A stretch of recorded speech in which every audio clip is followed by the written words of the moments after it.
Olá pessoal, tudo bem? Sou o Dr. Leonardo Ribeiro Nicolosi, médico psiquiatra e psicogeriatra e também atuando em medicina da dor.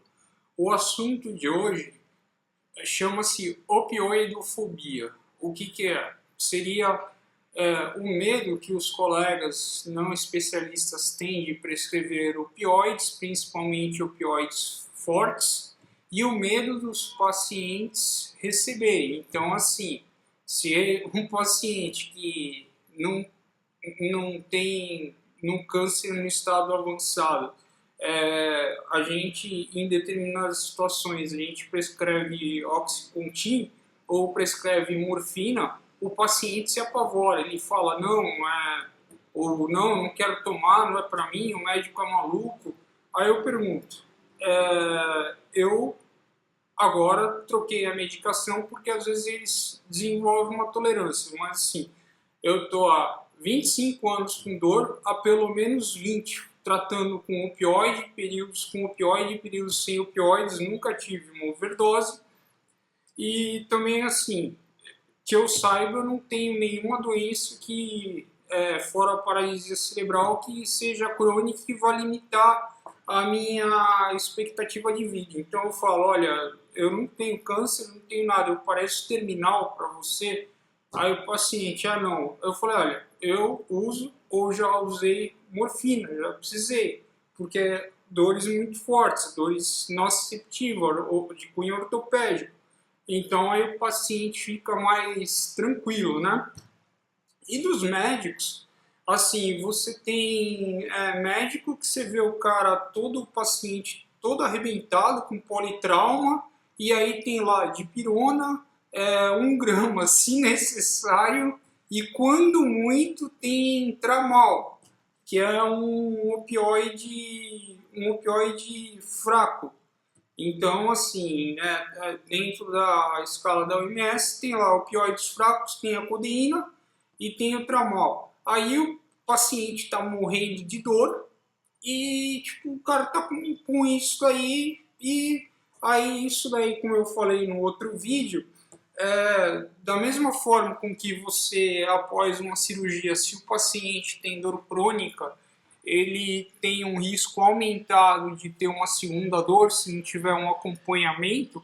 Um paciente que tem uma dor pós-traumática, pós-cirúrgica não tratada e que fique num prazo aí razoável, ele tem uma chance de dar uma sensibilização central, que foi aquilo que eu expliquei no outro vídeo, e cronificar. Então, assim, da onde surgiu tudo isso? Nos anos 80 e nos anos 90, existia o seguinte conceito. Os pacientes com dores oncológicas e até dores não oncológicas, eles eram subtratados.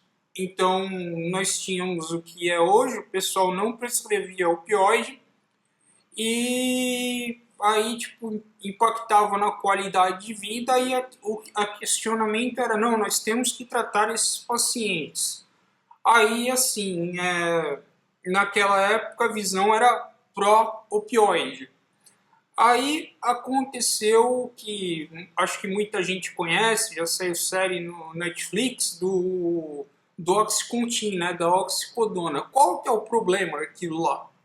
Numa estratégia de marketing suja, o laboratório, então detentor da marca, que não é o atual, era a Purdue Pharma, eles venderam o Oxycontin para os médicos como sendo uma medicação opioide forte, mas que tinha a vantagem de não causar dependência ou um risco mínimo de dependência.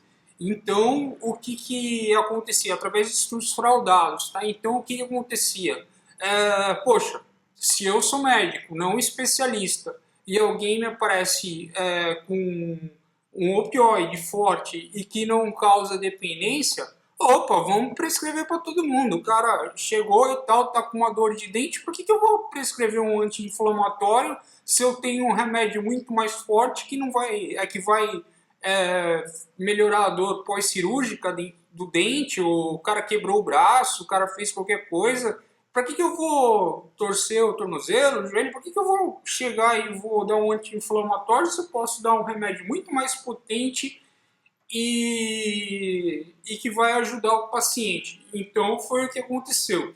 E aí, assim, tem pacientes que geneticamente, com o uso de opioides, eles têm uma dependência, porque assim, uma tolerância até um certo grau de dependência física, ele vai ocorrer, isso é fisiológico da droga, tá? Mas você tem alguns pacientes que ele vai querer, a medicação dá um barato, então assim, dá uma euforia muito grande, então esses pacientes vão querer fazer uso repetido, da mesma forma como, por exemplo, o álcool. O álcool tem paciente, não é todo mundo que faz uso de álcool que vira alcoólatra, que vira transtorno por uso de álcool, que é a denominação mais correta e também politicamente correta. Então, assim, por exemplo, quando eu bebo, assim, eu bebo, a única coisa que eu gosto de beber de vez em quando é pina colada, que até sou zoado por causa disso. Se me der cerveja, gin, eu não gosto. Então, assim, não, eu sou um cara que, assim, não tem como eu ter uma dependência alcoólica. Aqui, e tem outras pessoas que sim, aqui é a mesma coisa. Então, você, na época, como disseminou o Oxycontin, você tinha muita gente usando inadvertidamente, porque aí é aquela coisa, pega a receita do vizinho, pega comprimido do vizinho e tal, e aí tinha gente morrendo de overdose, porque a oxicodona, em doses altas, ela vai levar a overdose, principalmente misturada com meios diazepínico, álcool, então, assim, aí overdose totais. E aí o que os Estados Unidos fez? Os Estados Unidos fez uma política pública errônea. Ele pegou e assim fez uma limitação drástica na dispensação de opioides, então inclusive para pacientes portadores de dor crônica.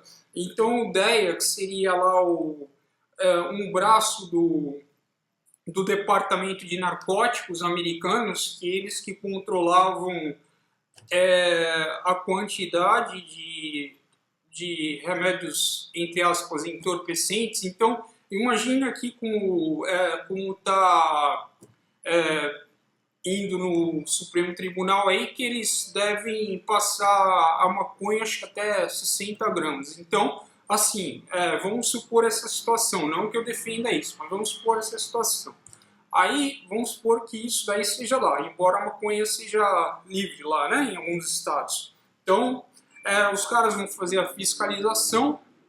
Opa, tem mais do que 80 gramas, então se é recolhido, tem mais que 60 gramas, então se é recolhido e vai responder lá, aqui é a mesma coisa. Então, o cara chegava, o médico prescrevia porque tinha necessidade, veja só, não existe uma medicação, uma dosagem máxima para opioides. Cada paciente vai precisar de uma dosagem. Então, tem pacientes que com uma dosagem baixa você consegue controlar bem a dor, tem pacientes com uma dosagem alta que você precisa chegar para controlar a dor. E muitas vezes você, que foi o que aconteceu comigo, você tem que rodar o opioide, porque ele já para de fazer efeito e aí você sobe a dose, você começa a ter efeito colateral. Aí o que você faz? Você roda, você troca de classe dentro dos opioides com uma dose mais baixa, e essa dose mais baixa muitas vezes é suficiente para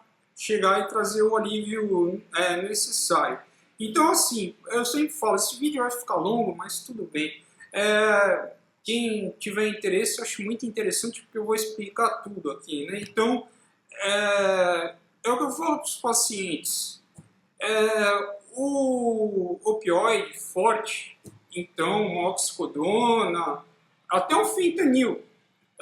Porque o que aconteceu nos Estados Unidos? Depois que eles apreenderam tudo, os pacientes que costumavam, vamos supor, o paciente costumava tomar 80 miligramas de morfina para estar legal. Aí, de repente, o DEA fala, não, o médico só está autorizado a prescrever 20 miligramas. Não vai dar, esse cara vai ter uma abstinência aguda, que não é fatal, mas é muito ruim, e vai ter um controle inadequado de dor. E assim, eu como dor crônica, eu falei pra minha mulher, eu falei, ó, isso vai dar besteira aí, porque os pacientes vão procurar na rua, no mercado negro. Não deu outra. Então, assim, aí começaram a vender oxicodona no mercado negro, aí fentanil, e tipo, não tem um controle de qualidade da farmácia, onde você sabe exatamente a dose, e aí essa epidemia de overdose de fentanil que tem nos Estados Unidos, e para piorar, eles viram que um fentanil em doses altas, ele tem uma chance de viciar uma parte da população, então os caras estão colocando até na cocaína. Então, assim, o cara que não tem nada a ver, o cara vai tirar a cocaína lá e de repente acaba morrendo por overdose de fentanil que não estava para trás lá. O cara comprou cocaína e não comprou fentanil. Então, assim, essa é o status atual da situação dos Estados Unidos. No Brasil, a gente está bem longe disso. Então, mas tem o fentanil com K9, então, mas isso aí é uso ilícito, é uso que ele não vem do paciente. Então, o paciente não vai procurar isso aqui. Então, o que acontece? É o que eu falo para os pacientes. Veja só, o opioide, ele é como se fosse um Rottweiler. Eu não vou usar Pitbull, porque tem gente que... Pitbull é uma raça polêmica, mas é um Rottweiler, um pastor alemão, que você compra para guardar a sua casa. Então, assim, ele, se você treinar, ele vai servir muito bem ao propósito. Mas, assim, você tem que respeitar o cachorro. Então, assim, você não vai fazer tipos de brincadeira que pode até dar uma dorzinha no cachorro, que você faz com Yorkshire, porque no máximo o Yorkshire vai morder sua mão, aí você vai ter que fazer um curativo, vai ter que ir no médico, tomar um antibiótico por causa de infecção, mas não vai ter maiores coisas. Agora, um Rottweiler que você machucou ele, mesmo sendo dono, ele pode te matar. E aqui também, veja só, o opioide, seria como se fosse teu cão de guarda. Ele tem que ter, você tem que respeitar a medicação, ele tem que ter uma função específica, você vai saber o que você está fazendo, chegar numa dosagem específica, ver se o paciente está tendo efeitos colaterais, se não, se ele está tendo algum quadro aí que sugere que ele possa estar tendo uma dependência, e você quer chegar em determinados objetivos. Então, por exemplo, se você pegar os guidelines de fibromialgia, não está indicado você dar uma morfina. No máximo, você chega ao tramal. Porque mostrou-se que uma morfina nesse tipo de paciente não tem benefícios. Os riscos superam muito os benefícios. Da mesma forma, esse paciente tem indicação de opioide, está tudo bonitinho e tal. Aí você vai, mas está aumentando a dose. Aí me chamam lá, não, o cara é dependente, não sei, calma. Tá com dor, tá, então vamos rodar o opioide, vamos trocar de classe e vamos colocar numa dose mais baixa. Aí, alguns pacientes vão falar, doutor, a dor tá legal, e outros pacientes vão querer mais. Então esse cara aqui vai querer mais, a gente fica atento que a gente pode estar se tratando de uma dependência de opioide, né? Então, no meu caso, por exemplo, eu troquei, e como ele tem um componente neuropático de lesão nervosa, nessa minha questão de dor nas costas, por causa da queda, essa classe mais nova, ela ajuda. Então, assim, melhorou muito minha qualidade de vida, eu não conseguia andar por causa de dor nas costas, e hoje eu estou fazendo aí 8, 10 quilômetros, dei uma parada agora por causa de uma lesão no tornozelo, mas então veja como mudou minha qualidade de vida, uma medicação ajustada com o opioide. Então, assim, veja só, mesmo com a morfina, eu não estava conseguindo. Aí mudou, trocou de classe, porque pelo polimorfismo genético, ou seja, pelas minhas características genéticas, meu corpo é mais favorável a isso aí. Então, assim, de repente, o que eu não conseguia fazer, eu estou fazendo. Hoje pego e, uma pessoa que não estava conseguindo andar de dor. E aí, atendia paciente ali no sacrifício, com dor. E aí hoje eu ficava sentado aqui tipo, uma dor assim, ficava um pouco irritado. Hoje aqui estou sentado tranquilo. Então, olha o quanto mudou da qualidade de vida da pessoa, porque foi o uso correto do opioide. Uma coisa que também não pode ser desprezada, que ajuda muito, é a dipirona, a Novalgina.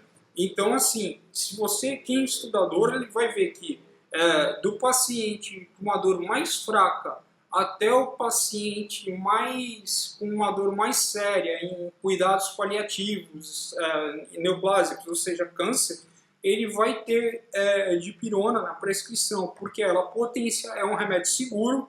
Eu não sei quem tem alergia a dipirona, esse paciente não pode usar. E aí, assim, ele é um remédio seguro e que ele potencializa o opioide. Então, o que, que ele faz? Ele aumenta a, a função, ou seja, o opioide consegue entregar mais e aí você consegue dar uma dose menor de opioide para você chegar e conseguir o alívio da dor. Aí, por exemplo, que o pessoal fica tão preocupado com opioide. Você sabe qual que é a medicação que eu acho mais perigosa em termos de controle de dor? Anti-inflamatório sistêmico. Ou seja, o Voltaren, o ibuprofeno, o Advil, o Naproxen. Por que isso aí? Porque, assim, tirando o pessoal ali que tem algumas doenças reumatológicas, que esse pessoal está sob supervisão de um reumatologista, você vê pacientes aí tomando todos os dias uma dose de anti-inflamatório terapêutica, mas todos os dias por meses, por anos. Então esse paciente aí, se ele já tem uma condição renal, vai ficar ruim. Se esse paciente toma um diurético para pressão, um enalapril e tal, vai ficar pior ainda. Então assim, você tem chance desse paciente até chegar numa diálise por anti-inflamatório. Então, assim, esse negócio de perigo de medicação é relativo. Então, assim, basicamente o vídeo era sobre isso. Muito obrigado, pessoal. Se você gostou do conteúdo, compartilhe. Não esqueça de me seguir. Assim, eu faço conteúdos para informar a população geral. E basicamente é isso, né? Assim, mais pessoas conseguem ter acesso a esse material. E interajam e deixem sugestões de vídeos que você gostaria que fizesse. Grande abraço, até a próxima.